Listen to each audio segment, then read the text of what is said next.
alarm clock with the speaker. There's a volume control, which is a potentiometer, 7-segment display. That's a shift register, the microcontroller, and that's a servo, which is kind of like a motor.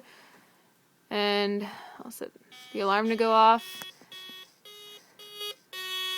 It's playing Twinkle Twinkle Little Star, and there's a hula dancer dancing around in the background. I'm going to turn it off now.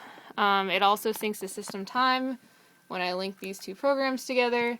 Now it is displaying a military time. That's a brief demo of my alarm clock. You can also adjust the time up and down. It'll loop through all that other stuff, but yep.